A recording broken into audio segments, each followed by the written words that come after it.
Comrades and revolutionaries, good afternoon. I'm pleased to be here, and thanks to colleagues at the Adam Smith Institute for inviting me. I hope that you can all hear me. Some of you might have heard me talk before at places like Cambridge Freedom Week. Today's talk is going to be slightly different in that it is indeed going to be slightly more scholarly, less effervescent than usual, but more focused. In doing this, I'm mindful that you all come with different academic backgrounds. No doubt I've got some economists here, some lawyers, some philosophers, social scientists, sociologists, whatever. Whether you agree with what I say or don't agree, the key thing for me is at least you found it interesting and entertaining or engaging.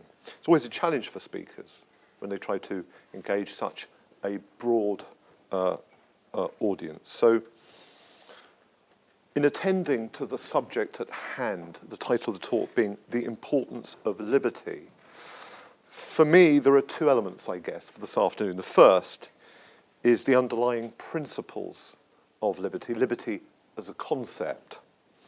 And then second, there's the question of really the relevance of libertarianism, of liberty in the world as it actually exists today. So we have these two aspects, and what I want to start with is the concept of liberty. Libertarians argue that there are, in effect, three underlying principles to libertarianism: life, liberty, and property.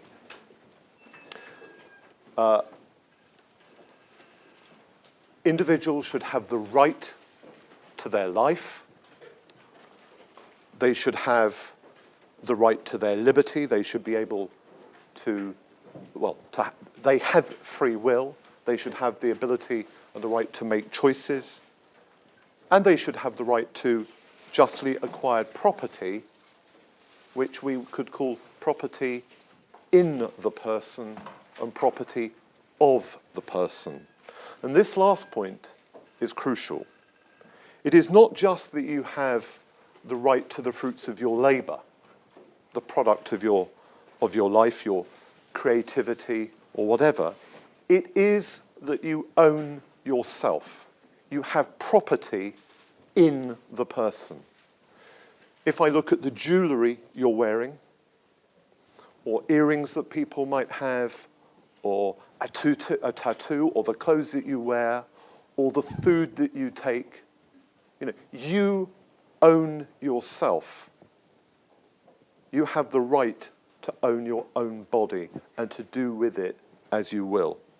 I think this point later will be underlined further by Dr. John Meadowcroft in his tantalizing talk, which I delightfully see is headed Sex, Drugs, and Liberty. I think a lot of what he'll be talking about we construe to be property in the person.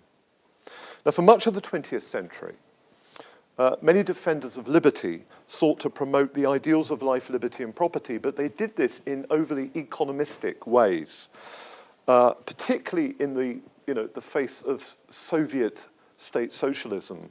A lot of people said liberty is good, freedom is good, capitalism is good because it's a better economic system. Go with capitalism and liberty and you get bigger and better motor cars or more washing machines or whatever. But it was the American philosopher and novelist Ayn Rand who sought to provide a uniquely moral, ethical, and epistemological defense of capitalism and thereby liberty. And for Rand, for her, and I quote, "The moral justification of capitalism does not lie in the altruist claim that it represents the best way to achieve the common good. The moral justification of capitalism lies in the fact that it is the only system consonant with man's rational nature, that it protects man's survival qua man, and that its ruling principle is justice." What makes Rand's promotion of liberty and capitalism unique is that it neither considers capitalism a necessary evil, as is so often the case with conservatives, nor does she attempt to defend it in terms of its ends, as many economists do. Indeed, for her, the essence of capitalism is individual rights. If individual rights are respected, then that society is capitalist. To understand Rand's theory of rights, one must not only grasp her ethical doctrine, but also her fundamental philosophy of man. Based on an essentially Aristotelian model of human action, Rand's conception of man emphasizes the creative power of the human mind.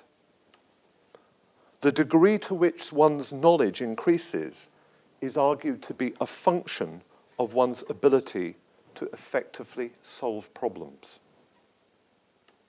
Against the claims of determinism and the purveyors of over-socialized models of human action, Rand argues that there is no static set of rules that, if followed, will lead automatically to new insights into a given problem. In both her fictional and her non-fictional writings, the creative mind is identified as the dynamic, inspirational force behind all human progress. And a wonderful quote here: "Men of genius in both the sciences and the arts are those who do not allow themselves to be held down to received wisdom." Under Rand's philosophy, popularly known as objectivism because of its Aristotelian realist epistemology and metaphysical views on objective reality, the fundamental alternative facing living things is productive or destructive action. Those are the choices. In the case of human beings, those courses of actions are necessary for the furtherance of our existence and not automatically determined. They are chosen. We as conscious, rational beings make choices. You make choices all the time. Some of you to put your hand like that, to look at me, to be writing. You're constantly making choices. To exist is to make choices, if you're a human. Because we have no automatic means for the furtherance of our lives, we are forced to make choices about which courses of action to take all the time. Therefore, the volitional nature of man's consciousness implies a priori a principle of freedom. To act as if there is some subtle substitute for this volitional feature of human nature is to contradict a fundamental metaphysical fact about our nature. Capitalism is not merely a social system based on the recognition of individual rights, but more importantly, quote, "It is the basic metaphysical fact of man's nature, the connection between his survival and his use of reason. It is that capitalism recognizes and protects."